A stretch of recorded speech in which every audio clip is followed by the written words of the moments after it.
Hey YouTube. Okay, I'm home after a long day. Well, not a long day, but I started working at what, 2ish, something like that. Yeah, well, 2ish. So, I did all three today. I did Uber Eats, DoorDash. I keep saying DoorDash. Ugh. Uber Eats, Hub, Grub, Grubhub, and Postmates. So, I started my morning, well, afternoon rather, doing Uber Eats, and I did almost about 2 hours, and I made about $22. And I did three trips. One trip was in Decatur, starting Decatur. Usually, all my trips starts in Decatur, which is 12 miles down the road, about 12, 15 miles down the road. More like 12, but anyway. Then I had a 2-for-1 at the barbecue place, so that was two deliveries going to um, going towards the same direction. And then I took a break for about, I would say, 40 minutes because I had a shift at Grubhub. I took a block of time from 5 to 8. And I did about, let me see, Taco Man, two. I also did a 2-for-1 with Grubhub too. And and then let me see. I don't know. I can't remember. I think I did one, two, three, four. I think I did four deliveries, 405, maybe four. And then I ended my evening doing um, Postmates, which I only managed to do two. So at my last delivery, it ended at 10 after 8. Then I got the order from um, Postmates, and it was in the Emory area. So I was in the Emory area, North Drew Hills. I stayed in that area all day. I didn't venture too far out. I didn't have to go straight downtown, thank goodness. I was in Buckhead, and I was North Drew Hills, and pretty much that vicinity. And a lot of it was spent around Emory. Now, let me tell you what I found out today from one of the Indian restaurants I went to. So, when I go to restaurants, I ask them basically who do they get most of their orders from? Uber Eats or whomever. And one thing I found out is that the restaurants are charged commission from all of the delivery people. And they don't really like it because the way it was explained to me was that Uber, DoorDash, Postmates all gets a percentage. Now, DoorDash is the cheapest. They only get about 22%.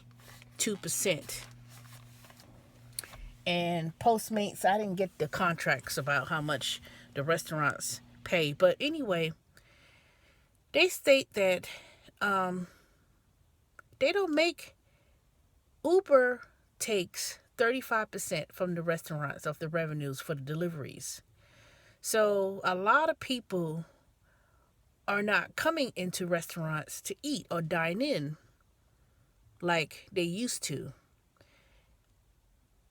And therefore, since the restaurant doesn't have a delivery staff and they don't have to pay, they don't have to hire anyone to do the deliveries for them, they basically are not making money.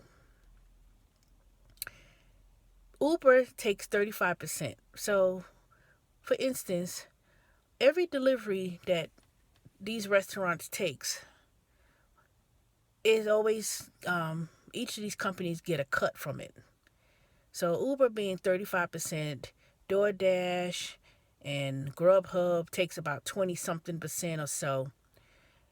They basically is stronghold, because I asked them, I said, well, if all the money you're making with these deliveries, Uber takes 35%, or you have to pay them 35%, then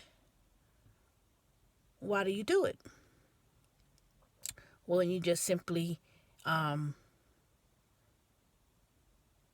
people will just come in, dine more. You keep all the money and the profits when they come and dine in the restaurant. They said no, because if you're the Indian restaurant and you don't offer that type of platform, Uber Eats or whomever, then they're going to go to another restaurant that may deliver for Uber Eats or DoorDash or whomever. So rather than being left out of the pack, all these most restaurants, especially depending on where they are, they're going to basically going to sign up, because they know that their revenue or their customers will be going to other places. Not so, and that goes for dining. So they're not going to be left out of the new economy of this on-demand service. I don't know what you want to call it. Share economy. That's it. Share economy. So if you're in an area where everyone orders delivery, whether it be for lunch or dinner, and they don't want to come out and dine, especially when it's getting cold, they're not going to come out. People are not going to frequently come out and dine. They're going to order for deliveries. So you don't want to be that one restaurant and that doesn't offer the service, because one, you don't have a delivery staff of your own, and two, people are not going to order as much, and they're going to go whomever could order the delivery. So he told me that the customer benefits with the uses of all these delivery services. The restaurants don't benefit from that, because they have to pay 35% revenue, 35% to Uber, 20 something percent to this company, and 20 something other percent. So if they have three different platforms running and they getting all this money coming in, 35% of that money and 20 something percent of that money is going to Uber. So for instance, if they get $100 of food delivery and Uber gets $35 of that, then they get to keep the other $65. So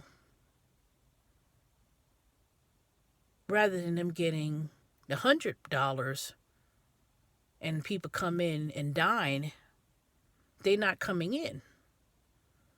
And if they're not coming in to dine, and they're not going to order food for delivery, they're not getting anything.